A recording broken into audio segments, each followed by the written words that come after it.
एक बार स्वामी विवेकानंद कहीं जा रहे थे। रास्ते में उनको एक नदी मिलती है, नदी वो पार करना चाह रहे थे, लेकिन वहाँ आसपास देखा कि उनको कोई नाव दिखाई नहीं पड़ती है। वो वहीं पर खड़े हो जाते हैं और नाव का वेट करते हैं कि कोई नाविक आएगा, अभी उनको पार कराएगा। तब तक एक महात्मा जी कहीं विचरण करते हुए उधर से आते हैं और उनसे पूछते हैं कि भाई आपका नाम क्या है? विवेकानंद जी कहते हैं कि मेरा नाम विवेकानंद है। महात्मा जी थोड़ा गर्वीले स्वभाव के थे। उन्होंने कहा कि अच्छा ठीक है, आपका नाम विवेकानंद है, मैंने भी आपके बारे में बहुत सुना है, लेकिन आप मेरी शक्तियां देखिए। उन्होंने अपना कमंडल रखा और नदी के पानी पर वो चलने लगे। कुछ देर पानी पर टहलने के बाद वो वापस आते हैं और विवेकानंद जी से कहते हैं कि देखा, ये मेरी चमत्कारी शक्तियां हैं, क्या आप भी ऐसा कुछ कर सकते हैं?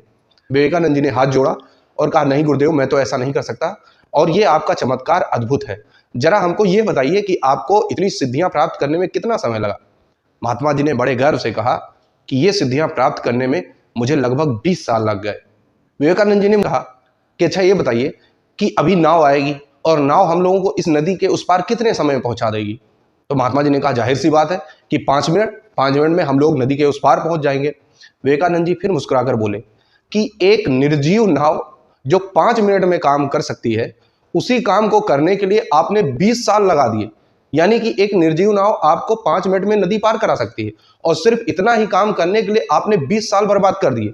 प्रभु क्षमा करें, लेकिन मुझे लगता है कि आपने जो 20 साल अपने बर्बाद किए हैं, इसको आप अगर किसी गरीब, किसी निर्धन है या जिसके पास कोई ऐसी सुविधाएं नहीं है, उनकी सेवा में लगाते तो शायद हमारा देश और आगे बढ़ जाता। तो बच्चों, इससे हमें ये शिक्षा मिलती है कि अपने समय को बर्बाद ना करें, अपने समय को उस जगह लगाएं, उस क्रिएटिव जगह लगाएं जहां पर कम मेहनत करके ज़्यादा से ज़्यादा चीज़ें आपको मिल जाएं।